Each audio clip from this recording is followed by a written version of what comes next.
요한복음 4장에서 예수님은 사마리아 수가 땅을 지나가시다가 야곱의 우물가에서 한 여인을 만나 대화를 나누었고, 그 대화를 통해 이 여인은 변화를 받았습니다. 변화받은 여인은 동네로 들어가 예수가 바로 우리가 기다리던 그리스도이시다라고 복음을 전했습니다. 그런데 이 야곱의 우물가 주변에는 들판에서 곡식이 자라고 있었던 것 같습니다. 그리고 이 시기는 농한기로서 추수하려면 아직 넉 달은 더 기다려야 하는 그런 때였습니다. 그때까지는 사람들이 별로 할 일이 없었습니다. 그러나 예수님은 뭐라고 말씀하십니까? 우리 35절 다 같이 읽겠습니다. 너희는 넉 달이 지나야 추수할 때가 이르겠다 하지 아니하느냐? 그러나 나는 너희에게 이르노니 너희 눈을 들어 밭을 보라. 희어져 추수하게 되었도다. 제자들은 뭐라고 말했나요? 아직 추수하려면 넉 달은 더 있어야 돼. 그때까지 농부들은 뭐 별로 할 일이 없을 거야. 그 정도의 말을 주고받고 있었습니다. 그런데 예수님은 눈을 들어 밭을 보라는 겁니다. 지금 희어져 추수하게 되었다라는 것입니다. 넉 달이 지나야 추수 때인데 지금이 추수 때라는 거예요. 제자들이 아무리 눈을 씻고 다시 보아도 들판은 푸른빛이었습니다. 조금도 변한 것이 없었습니다. 분명히 추수 때가 아니었습니다. 예수님은 대체 뭘 보신 걸까요? 헛것을 보신 걸까요? 아니요. 예수님은 분명한 실체를 보셨습니다. 그 실체는 사마리아 여인의 복음을 듣고 몰려오는 사마리아 사람들이었습니다. 40절 보십시오. 사마리아인들이 예수께 왔다고 나와 있습니다. 예수님이 희어져 추수하게 되었다라는 것은 바로 이 사마리아 사람들을 가리킨 것입니다. 35절에 눈을 들어 밭을 보라 할 때에 이 밭은 세상을 상징합니다. 이 장면에서 우리는 세상을 보는 제자들의 시각과 예수님의 시각이 다름을 발견할 수가 있습니다. 우리는 제자들의 시각이 아니라 예수님의 시각을 가져야 할 것입니다. 어떤 시각일까요? 예수님은 3개의 시각을 가졌습니다. 첫 번째는 깊게입니다. 우리도 눈을 들어 깊게 이 세상을 바라보아야 할 것입니다. 제자들은 당장에 먹을 것에 대한 생각만 많았습니다. 예수님이 32절에서 내게는 너희가 알지 못하는 먹을 양식이 있다고 말씀하셨을 때도 제자들은 입으로 들어가는 양식인 줄로 오해했습니다. 35절에서도 들판을 보며 곡식 추수할 것만 생각했습니다. 먹는 것도 물론 중요합니다. 먹어야 삽니다. 먹는 것이 생명입니다. 양식이 없을 때는 먹는 것만큼 중요한 것이 없는 거예요. 하지만 예수님은 좀 더 깊게 중요한 걸 보셨습니다. 그는 사람을 보셨습니다. 영혼을 보시고 영혼 구원할 것을 생각하셨습니다.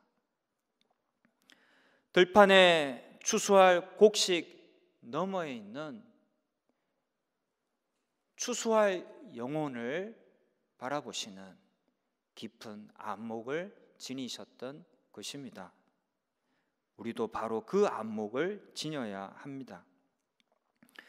코로나19의 팬데믹 상황이 되었습니다. 세계적인 공포와 어려움이 우리의 삶을 마구 짓누르고 있습니다.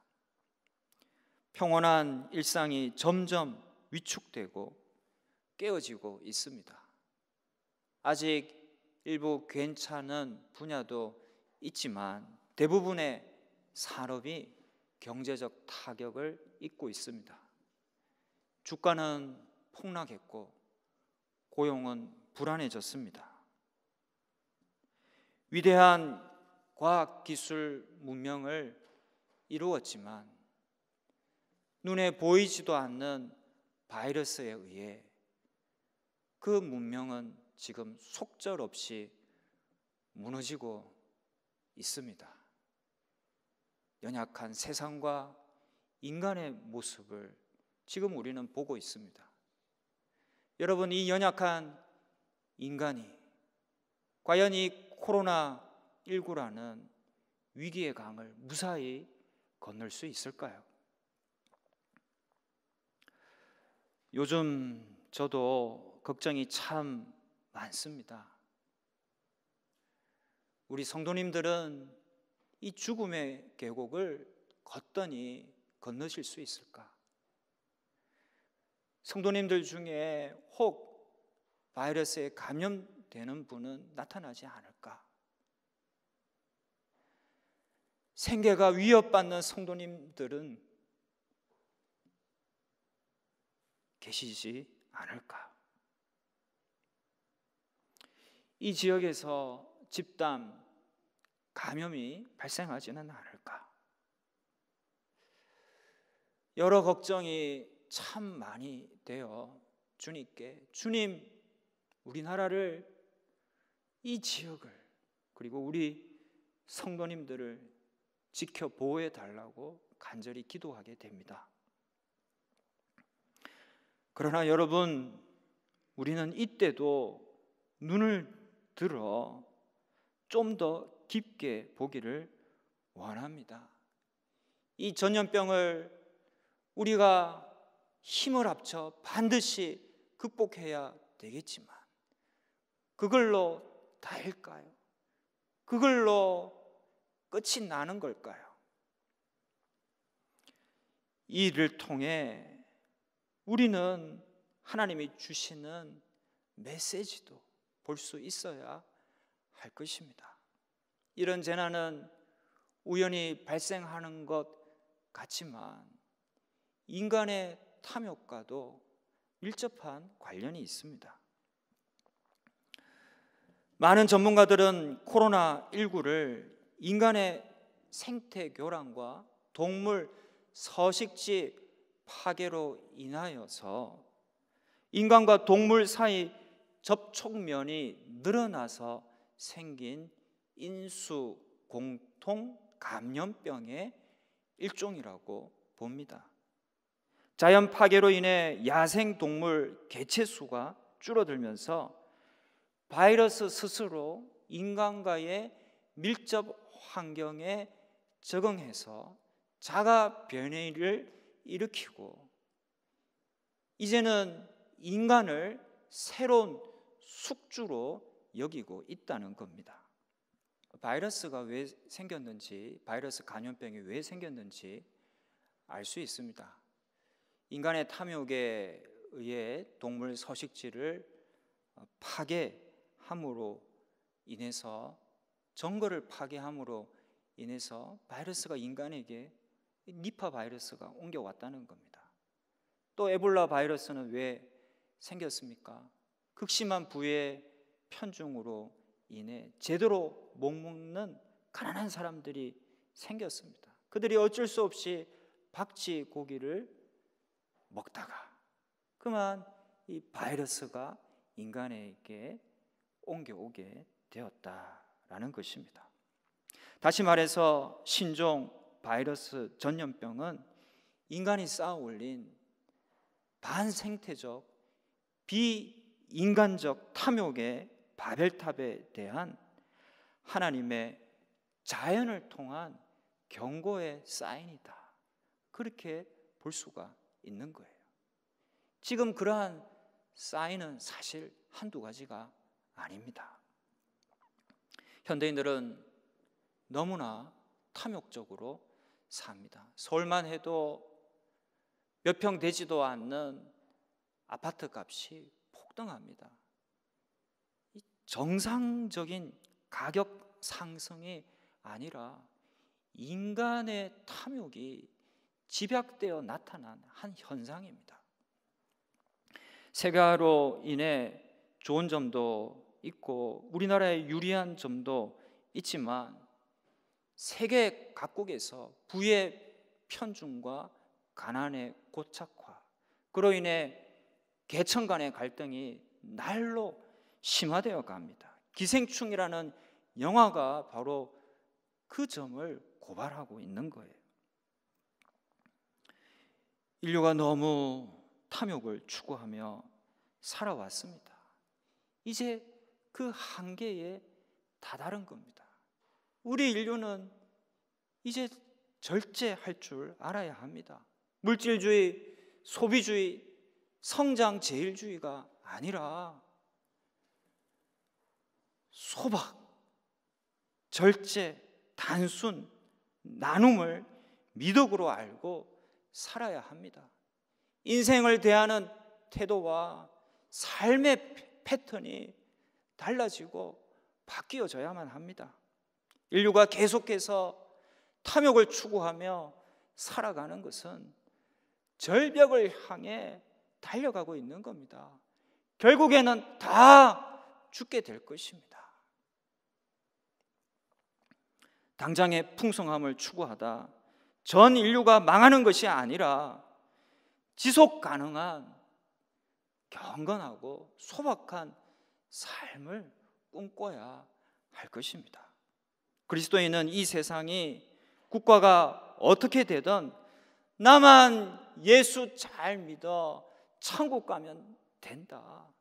다른 사람이야 어떻게 되든 나만, 내 가정만 잘 지내면 된다라는 생각을 버려야 합니다.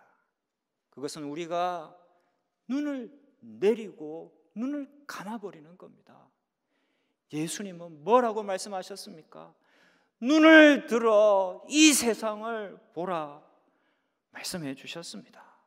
눈을 들어 역사와 미래에 대한 책임의식을 가지고 파수꾼으로 살아가야 합니다. 이 현상만 보고 현상에서 벗어나는 것만 다행으로 여기고 그것으로 만족할 것이 아니라 깊게 이 현상의 심층을 살피며 대안적인 삶을 바라보고 파수꾼 역할을 해야 되는 거예요. 두 번째로 예수님의 시각은 길게 바라보았습니다. 우리도 눈을 들어 길게 이 세상을 보아야 할 것입니다. 37절에 그런즉 한 사람이 심고 다른 사람이 거둔다고 하였고 38절에 내가 너희로 노력하지 아니한 것을 거두러 보내었노니 다른 사람들은 노력하였고 너희는 그들이 노력한 것에 참여하였느니라고 했는데 이 말씀은 사람들을 구원하기 위한 노력과 그 열매들을 말하고 있는 겁니다. 37절에 한 사람이나 38절에 노력한 사람들은 수세기 동안 사람들로 하여금 진리를 받아들이도록 하기 위해 말씀을 전하고 가르치고 권면한 사람들을 말합니다. 그들 덕에 너희가 지금 구원의 열매를 얻게 되었다라는 것입니다. 지금의 구원의 열매가 있기까지 긴 세월의 노력들이 축적되어 있었다라는 것을 말씀하신 거예요. 예수님은 지금 구원의 열매를 아주 짧게 바라보고 말씀하지 않았습니다. 길게 바라보고 긴 세월의 노력들이 축적되어 있음을 나타내신 거예요. 이런 일은 구원의 현장에서 종종 발생합니다. 예수 믿기로 작정하고 교회로 나온 사람들을 보면 벌써 복음을 여러 번 들은 사람이 많습니다. 누군가가 그 사람에게 복음의 씨앗을 뿌렸던 겁니다. 그 씨앗이 환경이 좋지 않아서 발화되지 못하고 있다가 적당한 환경을 만나 오랜 세월 흐른 뒤에 마침내 발화해서 예수 믿게 된 것입니다. 우리도 눈을 들어 길게 보아야 합니다. 내 때에 열매 맺지 못했다라고 해서 절대 실망할 것이 없는 거예요. 길게 보고 복음의 씨앗, 생명의 씨앗을 부지런히 뿌려야 합니다. 대구에서 확진자가 폭증했을 때 환자들을 치료하는 데 혼신의 힘을 쏟은 한 병원이 있습니다. 뉴스에도 자주 나왔는데요. 대구의 동산병원입니다. 이 병원은 어떻게 해서 세워졌을까요? 미국 북장로교회에서 파송한 우드브리지 오 존슨, 한국식 이름으로는 장인차라는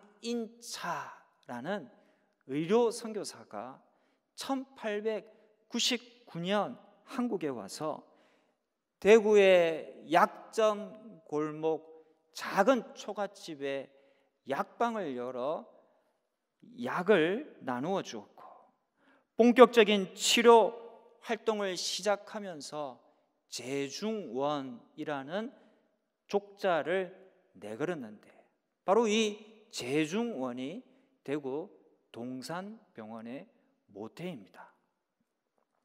이 병원은 1921년에는 병원 전도회를 만들어 지역에 147개의 교회를 개척하였고 시골 구석구석까지 찾아가 무의촌 진료와 의료 선교 봉사를 실천했습니다. 6.25 전쟁 이후에는 한국 최초로 아동병원을 설립하고 전쟁 고아를 무료로 치료해 주기도 했습니다. 그리고 이번에 그 병원이 대구에서 코로나19의 확장을 막고 위기를 극복하는 데 아주 큰 중요한 역할을 감당하고 있는 겁니다. 그리고 이 존슨 선교사가 사과를 아주 좋아했던 모양입니다. 해서 자기 고향에서 사과 나무를 가져와 심었는데 그것이 지금 대구를 유명한 사과의 고장으로 성장시켰습니다. 여러분, 120년 전에 뿌려진 조그만 생명의 씨앗, 복음의 씨앗, 헌신의 씨앗이 지금 풍성한 열매를 맺고 많은 사람의 생명을 건지고 있는 겁니다. 성도 여러분, 내가 지금의 자리에서 맡겨진 역할과 사명에 충성하며 뿌린 한 알의 씨앗, 흘린 한 방울의 땀과 눈물은 세월이 흘러 얼마든지 풍성한 열매로 나타날 수가 있는 거예요. 갈라디아서 6장 9절에 우리가 선을 행하되 낙심하지 말지니 포기하지 아니하면 때가 이름에 거두리라 했습니다. 건시안적으로 보지 말고 멀리 봅시다.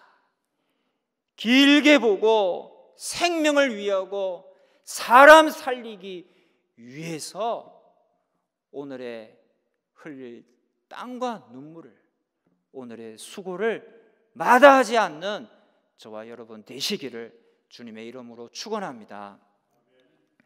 예수님의 세 번째 시각은 뜨겁게입니다. 우리도 눈을 들어 이 세상을 뜨겁게 바라보기 원합니다. 본문에서 여자의 말을 듣고 몰려온 사마리아인들이 예수님께 무슨 요청을 합니까? 40절 보십시오. 사마리아인들이 예수께 와서 자기들과 함께 유하시기를 청하니라고 했습니다. 예수님과의 영적 친교와 생명의 말씀을 사모하여서 우리와 좀 더 머물러 달라고 간청하게 된 겁니다. 그런데 여러분, 이 말은요, 당시에 유대인과 사마리아인 사이에 있었던 상호 배타적인 감정을 생각해 볼 때 도무지 있을 수 없는 참으로 놀라운 일입니다. 참으로 놀라운 말을 이들이 예수님께 한 거예요. 그 말을 듣고 예수님 마음도 아주 좋았고 또 그 마음이 뜨거워졌습니다. 해서 어떻게 반응을 보이십니까? 40절 끝에 거기서 이틀을 유하심에라고 되어 있습니다. 당시 유대인은 그 누구도 사마리아 땅에 머물며 그들과 함께 숙식하지 않았습니다. 그런데 예수님은 지금 마음이 뜨거워지신 거예요. 해서 기꺼이 그들과 함께 머물며 생명의 말씀을 나누었던 겁니다. 그랬더니 41절에 보시면 믿는 자가 더욱 많아졌고 42절에서는 사마리아인들이 예수님에 대해 이는 참으로 세상의 구주시라고 믿게 되었습니다. 영적으로 척박했던 그 사마리아 땅에 복음의 꽃이 피고 복음의 열매가 열려서 하나님 나라의 화원이 되고 하나님 나라의 과수원이 된 것입니다. 성도 여러분, 우리도 예수님처럼 눈을 들어 뜨겁게 이 세상을 보며 사람 살리고 복음으로 생명 구원하기를 원합니다. 국난을 겪고 있는 나라를 위해 뜨겁게 기도하고 어려움에 처한 사람들을 보며 긍휼과 자비의 마음을 갖는 거예요. 이번에 대구로 내려간 의료진들, 손발 벗고 나선 자원봉사자들 조사하지는 않았지만 한번 해보면 그들 중에 상당수는 기독교인일 겁니다. 여러분, 2007년도에 있었던 태안 기름 유출 사건 때 보십시오. 수많은 교회와 성도들이 참여했습니다. 보통 사람보다, 믿지 않는 사람들보다 훨씬 더 많은 그리스도인들이 그 일에 자원해서 참여해서 봉사했습니다. 6.25 전쟁 후 우리나라의 전쟁 고아가 넘쳐났을 때 그리스도인들이 고아원을 세우고 버려진 고아들을 돌보아 먹이고 입히며 복음으로 그들을 가르쳤습니다. 지금 인터넷에 들어가 보면 사람들이 개신교를 도매급으로 엄청나게 욕하고 있는데, 그러나 여러분 한번 보십시오. 정작 나라가 어려움에 처했을 때에 정말 헌신적, 희생적으로 도움의 손길을 내미는 사람들은 누군가 한번 보십시오. 월등하게 그리스도인들이 많습니다. 비판하는 것은 사실 쉽습니다. 그러나 희생하는 것은 참 어려운 겁니다. 그 어려운 것을 그리스도인들이 그동안 묵묵하게 감당해 왔던 것이죠. 그동안 교회와 성도들이 눈물로 뿌려놓은 씨앗이 없었다면 우리 사회의 좋은 모습들은 얼마나 남아있을까요? 많은 부분이 사라졌을 겁니다. 우리 사회에 교회와 성도가 기여한 부분이 적지 않은 겁니다. 왜 그렇게 기여했을까요? 왜 그렇게 헌신하고 희생했을까요? 그리스도인들 마음속에는 이 세상을 바라볼 때에 그들을 향한 뜨거운 마음이 있는 겁니다. 이 세상을 바라보며 고통받는 이 세상을 바라볼 때에 외면하지 않고 눈을 들어 그들을 뜨겁게 바라볼 줄 알았기 때문입니다. 예수 그리스도의 십자가 은총이 성령으로 우리 그리스도인들을 뜨겁게 달구었기 때문입니다. 오늘날의 이 위기와 어려움도 우리가 뜨거운 마음으로 바라보며 기도하고 사랑으로 도와주고 협력해서 잘 이겨낼 수 있을 겁니다. 사랑하는 성도 여러분, 눈을 들어 이 세상을 봅시다. 눈을 들어 어려움에 처한 이 세상과 현실을 봅시다. 눈을 들어 예수님의 시각을 가지십시다. 그것은 얕게가 아니라 깊게, 짧게가 아니라 길게, 무관심하게가 아니라 뜨겁게 보는 겁니다.